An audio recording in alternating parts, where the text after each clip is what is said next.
to Random Fandom Chats. I'm Dee Dee. I'm Tandra. And this is Annabeth. Here we talk about anything sci-fi, fantasy related from games, movies, TV, comic books. And today we're actually going to be talking about Monopoly. I know Monopoly might sound like an odd topic for us to be talking about. And actually, when we originally thought about doing this vlog and we came up with ideas to put in our box, we did pick some board games because that was going to be some of the fandoms that we were going to discuss with some board games.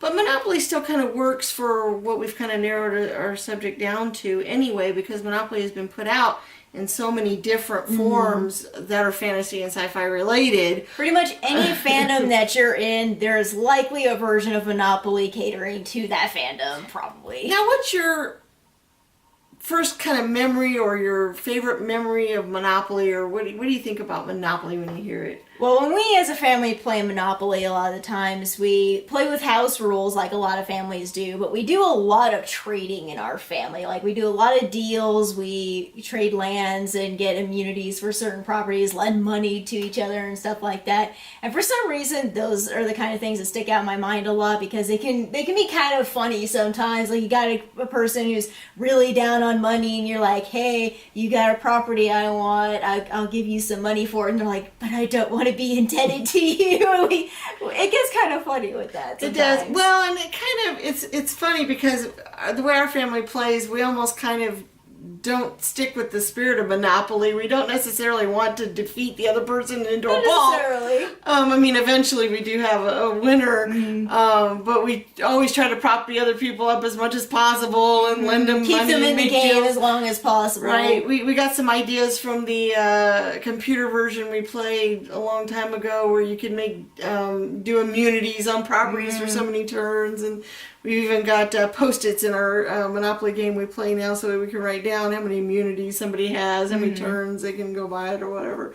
I don't know, my first memories of Monopoly is, for some reason, I love to buy and sell things. I've always loved that. You growing up, you know that. But Monopoly, I remember taking the money out and setting up a store in my room and having different things you could buy and sell and using the money. Also, somebody when I was younger gave us a really old board that had the wooden houses and hotels, and I actually managed to get another version similar to that. And so those are kind of my favorites. I really enjoyed that. I also like the metal tokens in some of the newer versions and stuff, which is kind of fun. While we were deciding to do Monopoly, we did just a little bit of research, a tiny bit. Somebody had told me once that they thought that in one of the long-running, because there's lots of different tournaments and lots of different people that get together and play Monopoly. I think the longest number of people play Monopoly at the same time across the country is like 3,000. Oh my gosh. So there's lots of different, Monopoly's been played, like 171 countries and 20-some different languages, and it's all over. And they didn't actually start coming out with like some of the newer, like different versions of it until like the 1990s, which is kind of interesting. Otherwise, they just came out with like a regular and deluxe editions, and they had different anniversary editions. Like this one is the 50th anniversary, 60th anniversary. Yeah, 60th. 60th anniversary. This year's actually the 80th, so this is actually a 20-year-old game now, but which is kind of weird that it's that old. But it's funny because somebody told me once that they thought that there was a tournament that went on and they actually ran out of money, and you can't really run out of money in Monopoly. You can always just kind of make your own or write it down or make notes. But that the actual, Hasbro, Parker Brothers actually like flew them out more money for the game, which is kind of cool. I never did find anything on that for sure on the internet, but I'd heard that. But one interesting fact I thought was cool, and I'd actually heard this before, was in the 1940s during World War II, the England version of Whitington Limited that makes the games over there, or did at the time, made some special versions that were given to POWs in the Nazi camps that actually had things like maps and real money and other things to help them escape. Wow. Which is kind of cool that managed to get past the guards and everything. That's pretty neat. Because he would send care packages of different things, over there. So that's kind of cool. But they came up with different ones. Neiman Marcus made one that was all chocolate in 1978. It was $600. That's an expensive That's an dessert. expensive chocolate. Well, everything was chocolate. The board, the money, the properties, everything. Tokens, everything You was would be able to chocolate. finish the game because you'd be sitting there munching on chocolate. I the know, whole right? time. That'd be kind of hard to play. Plus, it gets sticky. You know, could you imagine grubby fingers moving tokens and stuff around? No. Then Then there, when I'm reparking, somebody took a bite out of the corner. there was a $100,000 one made by FAO Schwartz in 2000.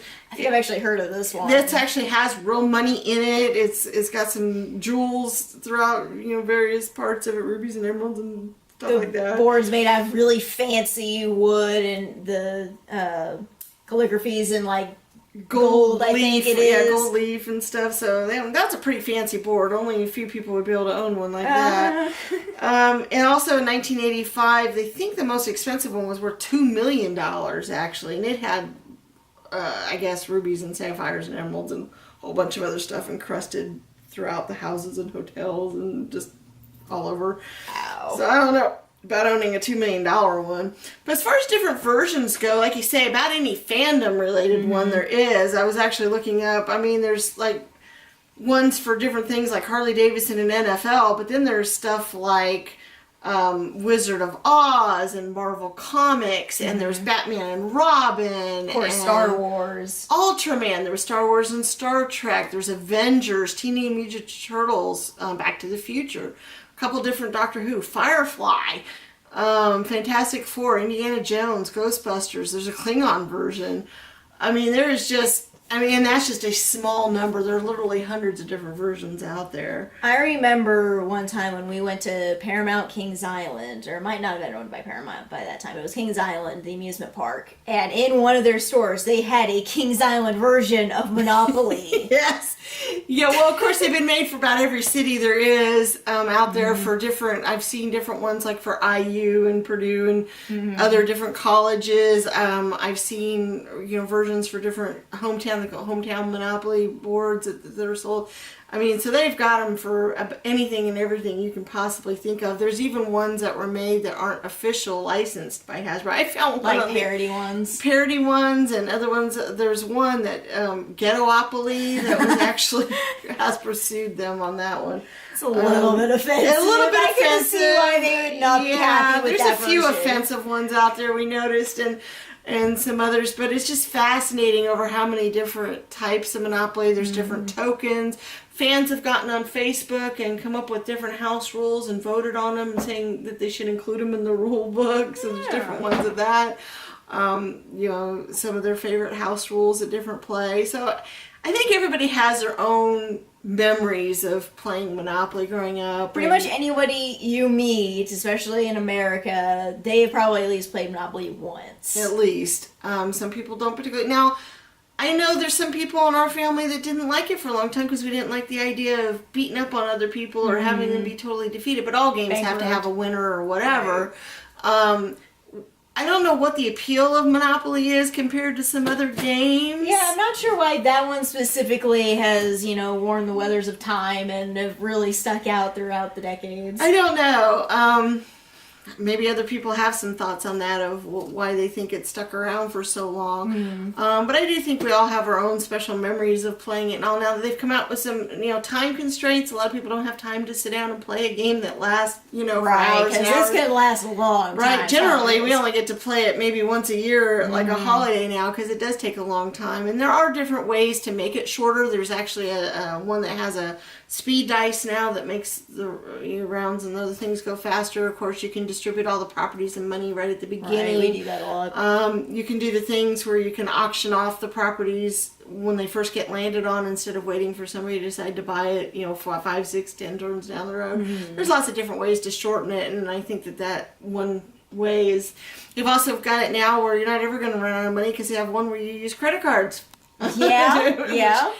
Could be interesting. I'm not sure it's quite the same as actually holding the money. Yeah, I in your kind of hand. like holding the money, especially when the money looks so pretty sometimes. I actually like I'm a little odd. I like the older versions of the money, but there are different, like this edition has some interesting looking money in different colors, which is kind of cool. There's one we haven't played yet. It's called Monopoly Empire, where you can own different, Xbox and other Yahoo, Puma, Ford. yeah, and some other brand names, and you actually own those instead of Building your properties. empire, brand new empire. So that might be fun. I haven't played it yet. There's Monopoly Junior for younger kids. There's just so many different versions. So I don't know. I just it's obviously something that people enjoy doing and having fun seeing things. So I think it was fun talking about for a few minutes, and we'll go ahead and pick and see what we got coming up for next time. Is she awake enough to check don't it out, know. you think? Hey, you want to do a pick one? Yeah, Beth. You want to pick one? She's going to get a handful there for you. There you go. Which one? Okay. That one? I guess so. She kind of started to go for the middle and then definitely went for that one. Gilligan's Island. Oh, another old TV show for us to cover. Once again, it's not sci-fi fantasy related, but it's still something that has a big fandom base and other things out there, so we will talk about that. Like I said, a lot of what's in the box is related to just stuff that we thought had a lot of fandom related to it, so we will see you guys next time.